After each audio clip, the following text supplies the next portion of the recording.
السلام علیکم دوستو، پروگرام آگہی کے ساتھ جاوید راٹھور حاضر ہوں۔ دوستو، آج کے اس پروگرام میں پاکستان کے chief of army staff general Asim Munir صاحب سے کچھ سوال پوچھنا چاہتا ہوں۔ ظاہر ہے کہ میں کرٹیسائز ان کو نہیں کر سکتا، نہ ان پر الزام لگا سکتا ہوں، لیکن کچھ سوال ان کے سامنے رکھنا چاہتا ہوں۔ وہ اگر ان سوالوں کا جواب اپنے آپ کو دے دیں، تاریخ کو دے دیں، قوم کو دے دیں تو ان کی مہربانی ہوگی۔ اگر وہ نہیں دیں گے تو ظاہر ہے کہ تاریخ تو جواب لکھے گی، اور تاریخ میں تو وہ جواب رقم رہیں گے اور سوال بھی اپنی جگہ قائم رہیں گے۔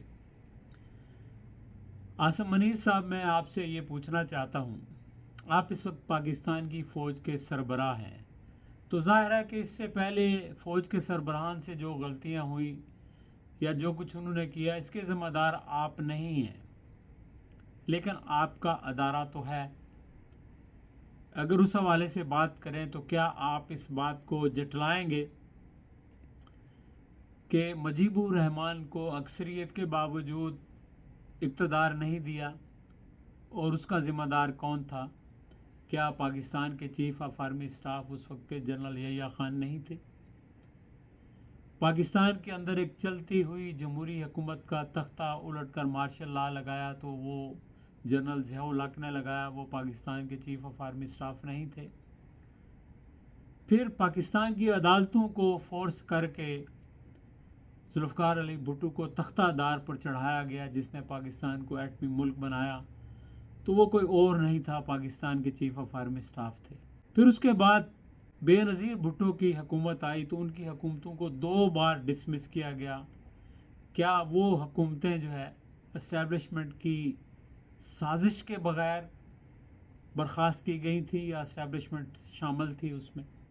پھر اس کے بعد نواز شریف صاحب کی 2 حکومتیں ختم کی گئیں، تو کیا وہ حکومتیں بھی خود ختم ہوئی یا ان کے پیچھے اسٹیبلشمنٹ کی سازش تھی؟ اس کا سوال بھی، اس کا جواب بھی قوم کو چاہیے۔ پھر مشرف صاحب آگے، انہوں نے سب کو ملک سے نکال دیا، اور جو کچھ بھی کیا اپنے طور پر وہ آپ کے سامنے ہے، اس کے سوال جو ہے بے شمار بنتے ہیں۔ لیکن میں آگے آتا ہوں اور بات کرتا ہوں 2018 میں، جب میاں نواز شریف کی حکومت کو جو ہے وہ 2017 میں چلتا کر دیا گیا، تو کیا وہ عدالتوں کے اوپر انفلوئنس کر کے نہیں کیا گیا اور اس میں اسٹیبلشمنٹ شامل نہیں تھی؟ پھر اس کے بعد جب عمران خان کی حکومت کا تختہ الٹا گیا، یعنی عدم اعتماد کے ذریعے، اور اس عدم اعتماد کی سازش کے پیچھے کیا باجوہ صاحب شامل نہیں تھے؟ کیا باجوہ صاحب نے نواز شریف صاحب کے سسر سے جا کے لندن میں ملاقاتیں نہیں کی تھی، ان سے ایشورنسز نہیں دلائی تھی، اور ان سے ان کی ڈیل نہیں ہوئی تھی، اور اس اپنی ڈیل کی خاطر، اپنے تعلق کی خاطر، اپنے مفادات کی خاطر انہوں نے ایک چلتی حکومت کو گھر بھیج دیا، ملک کے اندر ایک پولیٹیکل کرائسس پیدا کر دیا؟ اور پھر اس کے بعد آپ تشریف لے آئے۔ آپ جب تشریف لائے تو اس وقت لوگوں کا خیال تھا کہ شاید آپ جو ہے، جو پاکستان کی آرمی ہے، پاکستان کا ادارہ ہے، اس کا جو امیج ہے، اس کی انٹیگریٹی ہے، اس کو بحال کریں آپ۔ لیکن آپ نے باجوہ صاحب کی پالیسیز کو کنٹینیو کیا، اور اس طرح کنٹینیو کیا کہ پھر آپ ہی کے دور میں جناب پاکستان تحریک انصاف کے چیئرمین، جو پاکستان کے مقبول ترین لیڈر تھے اور ابھی بھی ہیں، ان کے اوپر قاتلانہ حملہ کیا گیا۔ پھر ان کے کارکنوں کو جس طرح سے زد و کوب کیا گیا، ہراساں کیا گیا، جیلوں میں بند کیا گیا، حتیٰ کہ پھر عدالت سے جا کر عمران خان کو گرفتار کر لیا گیا۔ پولیس نے تو انکار کر دیا کہ ہم نے نہیں کیا، ہمیں معلوم نہیں کیا کس نے کیا۔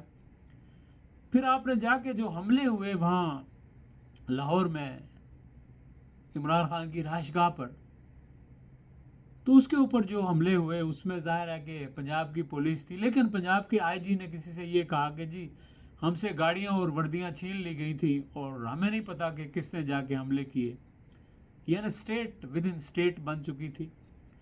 پھر اس کے بعد 9 مئی کا واقعہ ہوا یا کروایا گیا، یہ تو اللہ ہی جانتا ہے۔ اگر کوئی جوڈیشل کمیشن بنے گا تو حقائق پتہ لگیں گے، ورنہ الزام تو کوئی کسی پر بھی لگا سکتا ہے۔ تو اس کی آڑ میں ایک پارٹی کو جس طرح جو ہے تشدد کا نشانہ بنایا گیا، اس کے سارے لیڈرز کو گرفتار کر کے تشدد کر کے ان سے پریس کانفرنسز کرا کے جو ہے وہ پارٹی چھڑوائی گئی، اور ایک نئی پارٹی استحکام پاکستان پارٹی جو ہے وہ وجود میں لائی گئی، اور یہ سب لوگوں کو وہاں کھڑا کیا گیا۔ پھر اس کے بعد یہیں پہ بات ختم نہیں ہوئی کہ کئی جو تحریک انصاف سے وابستہ عورتیں ہیں ان کو گرفتار کر لیا گیا، جیلوں میں بند کر دیا گیا۔ وہ 80 سالہ خاتون یاسمین راشد کے اوپر تشدد، اور ان کو بھی بند کر دیا گیا۔ حتیٰ کہ جس طرح لوگوں کے گھروں کے اوپر بختر بند گاڑیوں نے جا کے ٹکریں ماری اور چادر اور چار دیواری کا جو ہے وہ کو پامال کیا، پاکستان کی تاریخ اس کی مثال نہیں ملتی۔ پھر لوگوں کے اوپر اس قدر تشدد کیا گیا کہ ان کو ننگا کیا گیا، ان کو اغوا کیا گیا، حبس بجا میں رکھا گیا، اور یہ سارا کچھ آپ کی آنکھوں کے نیچے ہوا جناب۔ تو ظاہر ہے کوئی اور تو کر نہیں سکتا تھا جب تک آپ کی آشیرواد حاصل نہ ہو۔ ہم اگر کہیں کہ اس میں پنجاب کی پولیس نے کیا، یا جو حکومت تھی اس وقت اس نے کیا، یا ISI نے کیا، یا کسی ایجنسی نے کیا، تو جناب کوئی بھی نہیں کر سکتا جب تک آپ کی آشیرواد شامل نہ ہو۔ تو کیا آپ پاکستان کے چیف آف آرمی سٹاف اس لیے ہیں کہ اپنے ہی لوگوں کے اوپر آپ تشدد کریں، اپنے ہی لوگوں کے اوپر آپ ظلم کریں؟ جو پاکستان کی آرمی نے اپنی ایک حیثیت بنائی ہے، اپنی ایک کیپیبلٹی بنائی ہے کہ وہ وار کرے وار کے وقت، تو وہ کیا اس کا مظاہرہ اپنے ہی لوگوں پر ہوگا؟ پھر اس کے بعد آپ نے لوگوں کے اوپر تشدد کیا، اور عمران خان کے اوپر سینکڑوں کیسز بنائے، کم از کم 200 کے لگ بھگ کیسز بنائے، وہ سارے فریولس جھوٹے کیسز بنائے گئے آپ کے دور میں، اور اس کے بعد سزائیں دی گئیں 40-50 سال۔ لیکن اس کے باوجود جب الیکشن ہوتے ہیں تو پھر بھی عمران خان کی پارٹی سے PTI سے اس کا انتخابی نشان لے لیا جاتا ہے۔ لوگوں کو کسی کو بلے کے بجائے کسی کو جوتے دیے جاتے ہیں، کسی کو ساکس دی جاتے ہیں، کسی کو کچھ دیا جاتا ہے، کسی کو کچھ دیا جاتا ہے۔ تو آخر میں جب موقع آیا، آپ نے تو سمجھے کہ پارٹی ختم ہو گئی ہے، نشان ختم ہو گیا ہے، لیڈر غائب ہو گئے، عمران خان جیل میں ہے، لوگوں کو میسج دے دیا گیا کہ عمران خان کے اوپر کراس لگ گیا ہے۔ لیکن لوگوں نے کہا کہ نہیں جنرل صاحب، کراس عمران خان کے اوپر نہیں لگا، کراس ہم آپ کے اوپر لگاتے ہیں، آپ کی پالیسیز کے اوپر لگاتے ہیں۔ اور پاکستان کے لوگوں نے 8 فروری کو یہ کراس لگا دیا جناب، آپ کی پالیسیز کے اوپر کراس لگا دیا۔ اور اس کے بعد پھر آپ نے بجائے اس کے کہ اس وقت بھی آپ سیکھتے اپنی غلطیوں سے، ان سے سیکھنے کے بجائے آپ نے تو یہ پہلی بار ہوا، پہلے تو انتخاب میں ووٹ چرائے جاتے تھے، آپ نے نتائج ہی بدل دیے، نتائج ہی چرا لیے، اور وہ آپ کا جو ہے آپ کا چہیتا چیف الیکشن کمشنر، اس جیسا تو گندہ ترین آدمی میرا خیال ہے کوئی دنیا میں نہیں ہے کہ وہ جس ڈیٹ پن کے ساتھ جو اس نے آئین اور قانون کی دھجیاں بکھیری اور وقت پر انتخابات نہیں کرائے، اس کی تو مثال کہیں نہیں ملتی۔ تو یہ سب کچھ آپ کی ناک کے نیچے ہوا جناب۔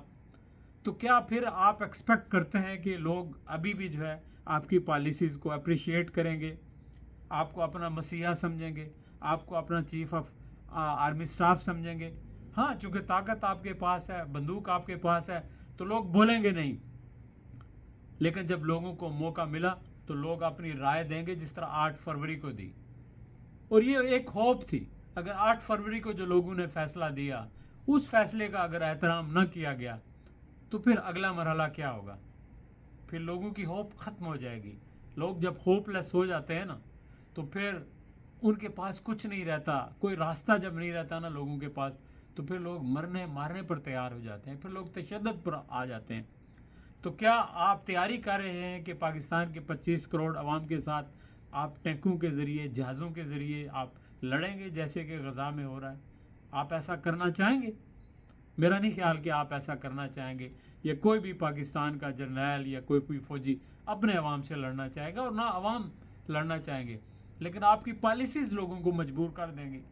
ابھی آپ نے جو حکومت بنائی ہے، جس طرح کی وہ جو ایک ملغوبہ حکومت بنائی ہے، ان لوگوں کی کیا کریڈیبلٹی ہے، ان کی کیا ایبلٹی ہے؟ پچھلے 16 ماہ کے اندر جو کچھ انہوں نے کیا، وہ ساری دنیا جانتی ہے کہ پاکستان کو کہاں سے کہاں لے گئے، اور ابھی یہ لوگ مزید پاکستان کو نیچے لے جائیں گے۔ چونکہ ان کا مطمع نظر پاکستان نہیں ہے. اگر ہے بھی تو اگر انسان کے اندر خلوص نہ ہو، اس کی نیت ٹھیک نہ ہو تو وہ کامیاب نہیں ہو سکتا. ان کی نہ نیت ٹھیک ہے، نہ ان کے اندر خلوص ہے. ان کے اندر منافرت ہے، منافقت ہے، ہیرا پھیری ہے. جناب آپ سے گزارش پہلے بھی کر چکا ہوں، ابھی بھی کرتا ہوں سوشل میڈیا کے ذریعے، کہ آپ کا کام ہے کہ فوج کی جو انٹیگریٹی ہے اس کو بحال کریں، اس کو ریسٹور کریں.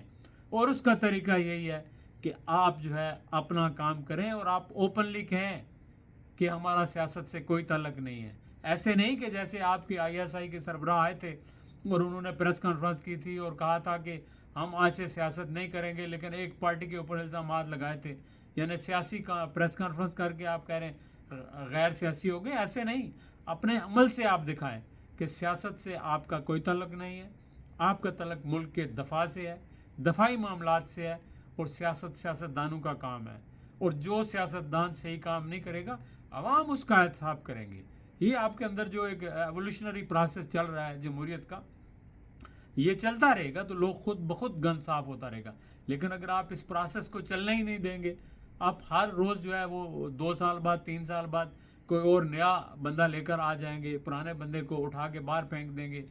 حکومتوں کے اندر کوئی کنسسٹنسی نہیں ہوگی، پالیسیز کے اندر کوئی کنسسٹنسی نہیں ہوگی، تو ملک آگے کیسے بڑھے گا؟ آپ کا ملک تو آلموسٹ بینک کرپسی کے دہارے پہ کھڑا ہے، اخلاقیات کے لحاظ سے، موریلٹیز کے لحاظ سے، اکانومی کے لحاظ سے، سوشل فیبرک کے لحاظ سے، ہر لحاظ سے. تو یہ ملک کو آپ لوگ تباہی کے دانے پر لے جا رہے ہیں. خدا را آپ سارے لوگ اپنے اپنے ڈومین میں رہیں. آپ ضد اور غصے اور انا سے باہر نکلیں. آپ کی کسی سے کوئی ذاتی دشمنی نہیں ہونی چاہیے.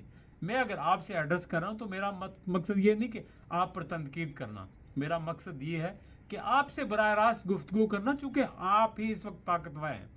آپ ہی سارے جو شطرنج کے جو بھی کریکٹر ہیں ان کو آگے پیچھے آپ ہی کر رہے ہیں. تو لہٰذا آپ ان کو یہ شطرنج کھیلنا چھوڑ دیں. اب صرف اور صرف جو ہے پاکستان کے دفاع پر توجہ دیں، سیاستدانوں کو ان کا کام کرنے دیں، ملک کے اندر سٹیبلٹی لانے دیں. اور ان کو بھی جو حکومت، جو اس وقت جن لوگوں نے حکومت بنائی ہے، ان سے کہیں کہ وہ انسان بن کر بیہیو کریں اور ایک ذمہ دار حکمران کی حیثیت سے سب کو ساتھ لے کر چلیں. لیکن ایسے نہیں ہوگا کہ اپنے لیے اور معیار ہوں اور دوسروں کے لیے اور معیار ہوں. ایسے تو لوگ نہیں برداشت کریں گے، نہ ساتھ چلیں گے، نہ پالیسی سے اتفاق کریں گے. جہاں ہر کام میں فیئرنیس ہونی چاہیے، اور یہ فیئرنیس صرف تقاریر میں نہیں ہونی چاہیے، یہ عملاً اپنے ایکشن سے فیئرنیس ثابت ہونی چاہیے کہ غیر جانبدار ہیں. آپ غیر جانبدار ہیں، سارے ادارے غیر جانبدار ہیں. جوڈیشری اپنا کام کر رہی ہے، مقننہ انتظامیہ اپنا کام کر رہی ہے. لیکن جب ایک دوسرے کو آپ جو ہے وہ ٹارگٹ کرتے رہیں گے، تو ایک دوسرے سے لڑائی میں الجھے رہیں گے، تو دشمن تماشا دیکھے گا. اور دشمن کو کچھ کرنے کی ضرورت نہیں. آپ خود ہی اپنی کشتی کو ڈبو رہے ہیں، تو دشمن کو کیا ضرورت ہے کہ وہ آپ کی طرف نظر اٹھا کے دیکھے؟ جب وقت آئے گا تو وہ فائدہ اٹھا لے گا حالات سے. چلیں دوستوں، میرا خیال بات لمبی ہو گئی. اپنا خیال رکھیے گا. انشاءاللہ پھر آپ سے کسی اور وقت گفتگو ہوگی. خدا حافظ.